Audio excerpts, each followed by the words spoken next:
So today's video, we're going to talk about which is the better type of book to publish on Amazon. Is it high content books, medium content books, low content books? You hear a lot of different things on YouTube as to which is best, which is easiest. And I don't think there's a clear answer. I think it's going to be dependent on your situation, which is what we're going to go over in this video and take a look at the pros and cons of each pursuit here. So we'll talk about high content books, medium content books, low content books, and then ultimately hopefully help you make a decision as to which you should be pursuing yourself. So we're going to start with high content books. Now I've got some experience with high content books. I think I've published around 6 or 7, and this was a few years ago. And it is my understanding that the current landscape of publishing high content books hasn't changed that much in terms of what people are teaching here, but we're talking about books like this here, Yoga for Men, books that have got substantial content inside of them. So with high content books, now in terms of which I think is the literal best for making money on Amazon, I think it is high content books. I think this has the most potential to make the biggest numbers that you've ever seen on your publishing account, because you have the opportunities to publish these books as ebooks, to publish them as paperbacks, hardbacks, and audio. And I did this back in 2018 and 2019, and it works very well. So one of the benefits here, and this would cause this is something that causes a lot of stress for people, is advertising and spending too much on ads. I do think obviously when it comes to high content books, you should be charging 15, 16, 17, 20 plus dollars for the books that you're selling, which means that there's going to be a lot more room for advertising strategies. Okay, so one of the things that I noticed, and again, like I said, I don't think the landscape has changed too much here from when I was doing it a long time ago, but there's a lot of emphasis that goes into keyword research. So finding those specific keywords that you want to get ranked for. And considering that more and more people are talking about this pursuit, I think it is going to be slightly harder than when I started. And for me, for high content books, this is where the emphasis shifts toward keywords. So we'll talk about why they're not going to be as relevant for medium content books, in my opinion. But high content books, I do think you need to have high quality, a great offering, and of course, you need to focus, really spend some time to find the keywords that you want to get ranked for. Now, the other thing here, as we advance with technology, especially in 2025, and especially with AI, the involvement with these type of books is becoming more significant. So there will always be people, no matter which type of book that you're going to publish, that will abuse AI and upload rubbish onto Amazon and then complain when it doesn't sell. However, after watching a few other YouTubers videos recently, it looks like the kind of way that people are doing this now is that they're getting AI to write these books and then going back and rewriting the entirety of these books to make sure that they are high in quality. So if I was doing high content books, I wouldn't be doing that because I'm not comfortable enough with AI at the moment. I would be looking to hire someone to help me to produce a very high quality, very informative, very accurate high content books. So there's going to be time, there's going to be money still that goes into this pursuit. So one of the downsides, in my opinion, is that there is a requirement for social proof in terms of reviews for your books. Now, if you've ever watched my channel before, you know that I don't believe, in fact, I know it to be a fact, that you don't need any reviews to start making sales for slightly lower priced items. However, I do think when it comes to books that are kind of solving a problem or slightly higher in cost, that you do need to have social proof. Now, the means in which people are acquiring social proof for me is a very gray area, using places like Puppy, for example. I don't know if this is literally against Amazon's terms, but it is to my understanding that it actually might be. And also, I have heard a few horror stories about people getting 1-star reviews from Puppy and other places like this. I think they would call them kind of review swap clubs. And if you check the Amazon terms, I think they are literally against the terms unless done in a very specific way. So one thing that I've noticed, and there's a lot of huge numbers floating around with high content books, especially on YouTube. It's made out to be, in my opinion, to be some sort of god tier approach when it comes to making money on Amazon, and every single book that you publish is going to make you a ton of money. So my understanding, experience with doing this, and what I've actually witnessed from people that are being transparent about the books that they publish, is that the failure percentage is still going to be real here. So with that in mind, when you have a failure percentage in mind, let's just say for high content books that it's 1 in 3, 1 in 4 that are going to go on and be successful, you have to take into consideration the time per book and also the cost per book in order to make that back when you do hit those winning books as well. So just to give my personal perspective on high content books, I think they are fantastic. I think you can charge a higher price. I think that you can make a ton of money across lots of different areas. My problem with doing high content books and why I don't do it myself is because for a lot of people, it's a very forced pursuit. You're probably going to end up making something like a yoga book for men, which you have absolutely no interest in. So there would be an argument. It doesn't matter if you have interest in the topic or not, as long as it makes you money. I personally, and I know that other people are like this as well, I don't get motivated by things that I have no interest in. So if it's a case of I have to do this to make money and I'm not motivated, I won't do it and I won't make any money. So that's the problem for me when it comes to high content books. And also I don't see a life outside of Amazon with these, especially when I've got no interest in these type of books, which we'll talk about in the next section, the medium content books. So if you've ever watched my channel before, you know that medium content books, specifically coloring books, are my jam. They're the things that I've been doing for the last 2 years, where I make my full-time income from and where I feel passionate about having these created. So these are close second for me in terms of what you can make on Amazon directly. Do I think it's easier to make money with a high content book? I think so. But when it comes to these kind of gifty coloring books, you know, some of these BSRs, they're super low. And if you can tap into it, you can make far more than some people will ever make with their high content books. But the problem with this is that so many people, and I'm talking from my experience of talking to people, at least 95% of people get this completely wrong when they try and produce coloring books. They just go create a ton of books, run some advertising campaigns and just hope that they start seeing sales. So here's the thing with these medium content books, and I'm going to talk specifically about coloring books because if you're watching this, you're probably interested in doing coloring books as well. So there, for me, there's a massive focus on trending niches where all this good money is going to, then adding a unique selling point to your book and then offering a premium quality book. I don't know why that's cut off at the end, but that says a premium quality book. So in this case, we're looking at hiring people, like hiring illustrators, paying decent amounts of money to have these books made, taking a lot of time and a lot of thought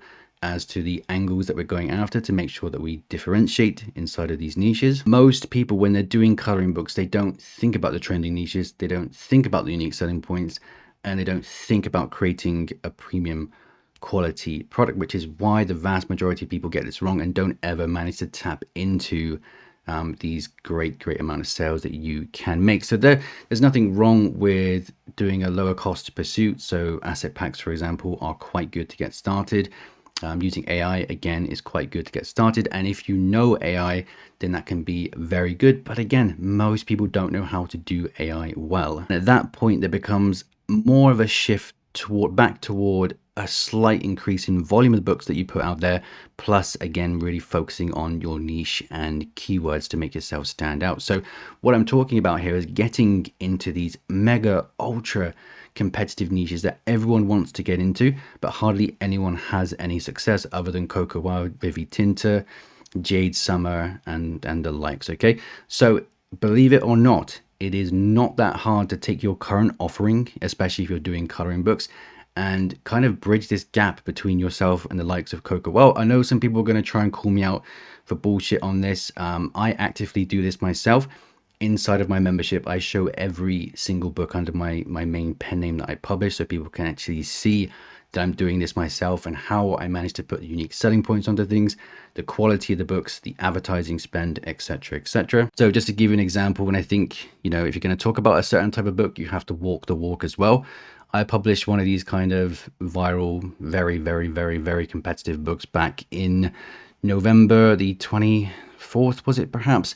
And since then, we've had $2,700 come back from this one coloring book. Now, for the sake of being completely transparent, we have spent in advertising campaigns $335 on one campaign and $520 for. So around $700, so around $2,000 of profit from this book here, which is absolutely fantastic, obviously. One thing to note here before people go, oh, I need to spend $700 to make this work. No, you don't. You put your book out there. It's the same thing you do with any book. You put the book out there, you start with a small advertising budget, and then if the metrics make sense to keep going on with your book, to keep running the ads, then eventually your ad spend will go up, but hopefully you'll be at a point where you're kind of around breaking even with those ads. And these are the exact strategies for people that are doing these medium content books that we teach inside the membership. These are the exact strategies that people are using to actually change the success that they've had with their publishing. If you want to check this out,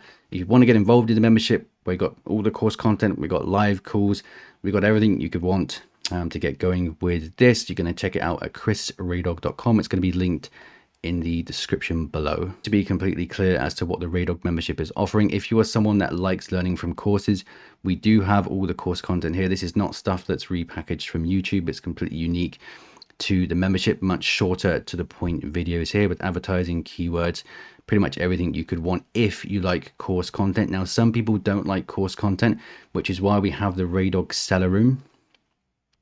So inside the seller room here, people can come and they can post their book cover, their advertising stats, the angles that they put on the niches, whatever you need feedback on, you can put this into the Raydog seller forum, get feedback from me, get feedback from other people. And the great thing about being part of a community like this is eventually you'll end up communicating not just with me, but other successful publishers who've come from having shitty sales to having great sales. And it's extremely valuable to get other people's perspectives on what you're doing as well. So of course we have the weekly live coaching calls, which is group calls every single Friday. All those calls are recorded, and there's just a ton that goes inside this. That's chrisraydog.com if you want to check that out. So I'm pretty brutally honest with people when I say that their books aren't good enough inside the membership, and that's super important. You have someone who has experience tell you whether your offering is good enough or not, because if you don't have someone tell you, you're going to end up creating all this shit. You're going to run a ton of advertising campaigns up, and you're going to lose a ton of money. And that's just the reality with this type of pursuit. You have to think super, super premium. Think about the angle that you're going to put on things as well. So there is also the argument that you shouldn't be selling lower price books, and that high content books are better because you can charge more for them. So I have a slightly different perspective. And while I don't believe in having the absolute lowest price offering in the marketplace, I do think there's nothing wrong with competitive prices, because you can get a ton of sales to your books, which is going to equate to a faster growth of your business. So I'll just explain what I mean by that in just a second, because I think it's one of the most important things and why I love doing coloring books. Again, I'll talk about that in just a second, but this is also perfect for creative people and also artists as well. The more creative that you can get within these niches, the higher chance you have of making your book sell. However, with these type of books, the coloring books in particular, books at a price maybe, let's just say $7.99, I do think that you have to have a specific ad strategy for these type of books, because if you are implementing a ad strategy that focuses on making money directly from advertising, I think you're going to have a very bad time, because if you look at this realistically, in order to make money from ads directly for this type of book, you would have to have incredibly low cost per clicks, and you'd have to have incredible conversions as well. So I've got an extremely specific way, and this is the way that I teach to other people inside the membership, and the way that people are having success with these type of books. But basically, we want to rely on organic sales. Like these books, like Fuzzy Friends, they have so much organic potential that people don't realize how big that still is, the organic side of things, which is why I love doing these type of books. Now, it is a misconception. It is factually inaccurate, the people that come onto these videos and they say, oh, Cocoa Boy only makes money, or Vivi Tinta only makes money because they got a huge social media following.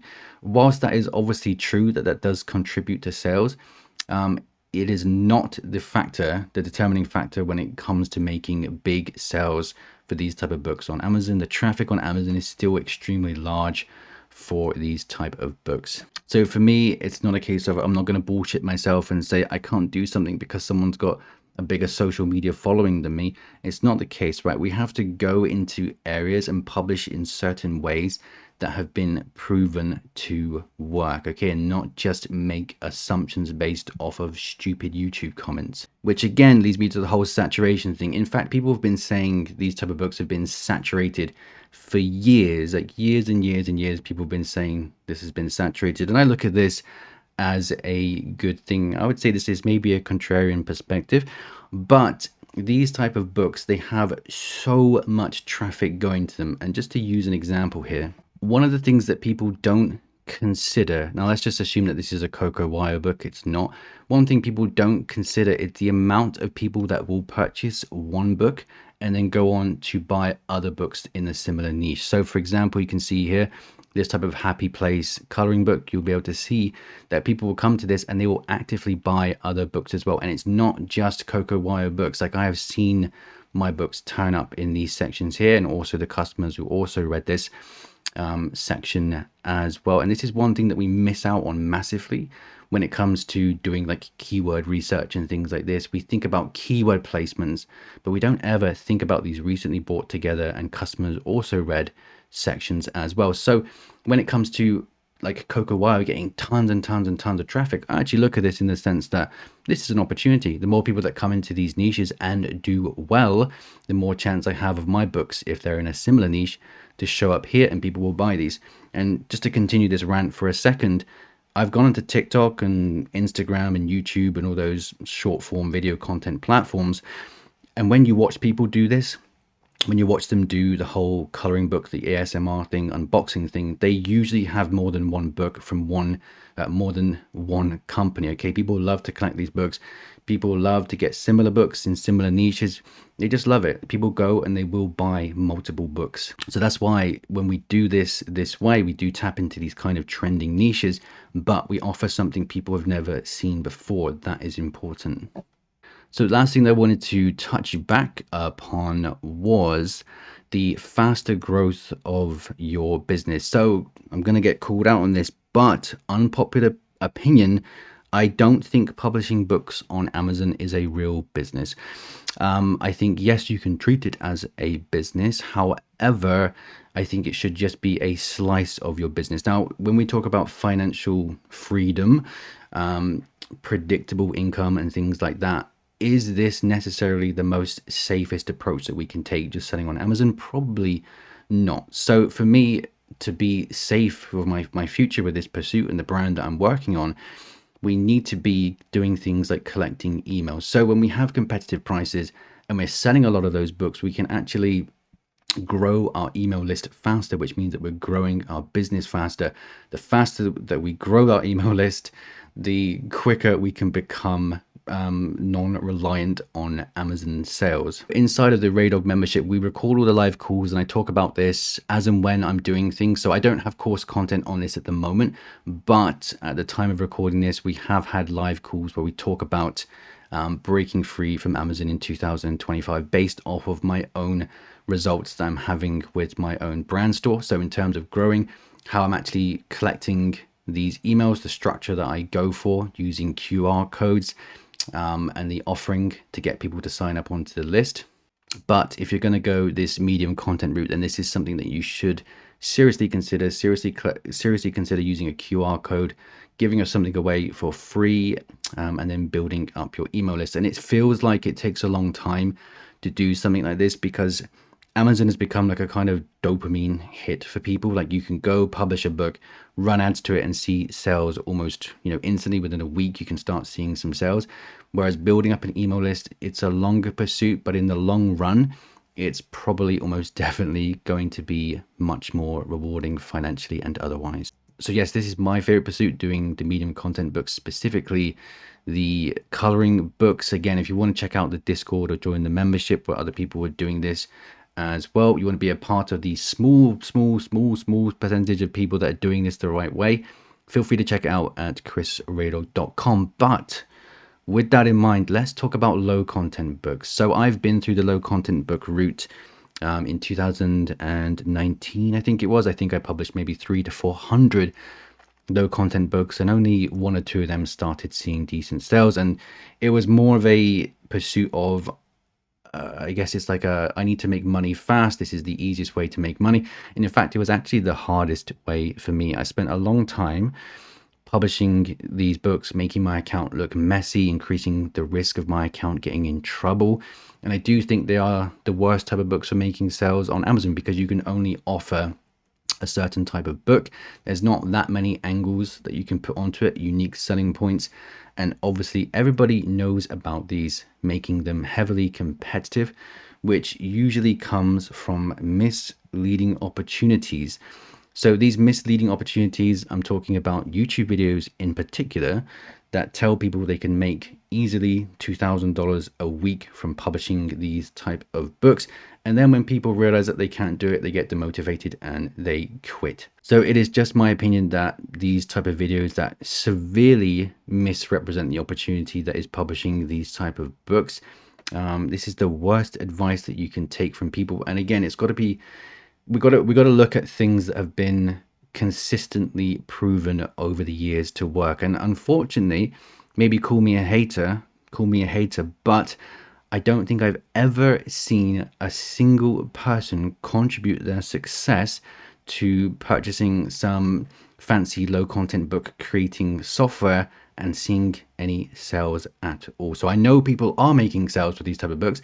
In fact, I know people quite well who are making good money with these books, but they all seem to have the same approach of making something high in quality, making something unique, and then going from there. But outside of that, if you are new and you're not looking to spend much money and you just want to get used to the basics, then yes, like I think it's a good pursuit, because you can have a low budget and you can enter into the publishing world for a very, very low cost, which allows you to get used to doing things like creating book covers, and also getting used to creating your titles and your subtitles and finding keywords and doing all those things as well. Now, in terms of what people feel passionate about, maybe you feel passionate about selling low content books like houseplant journals and logbooks.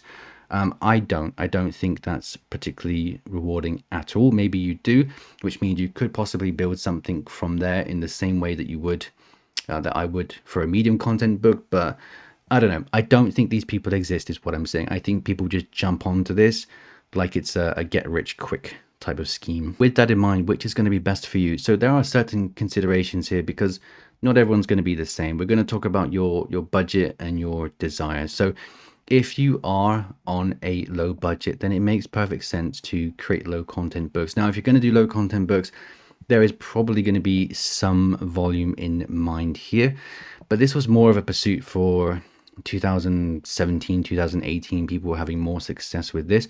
I do think that there is a lot of competition on Amazon, but actually one thing that I will say, one thing that I found is that people like to have these kind of buzz phrases, especially when they come to the YouTube comments. They say things like, oh, Amazon's flooded with these low quality books now, and no room for anybody else, when it's not really how Amazon works. Like, Amazon doesn't prioritize low quality books. They prioritize the good books, which means there's always going to be room for those good books, because the percentage of good books, does it go up every single year? Yes, probably, but only ever so slightly.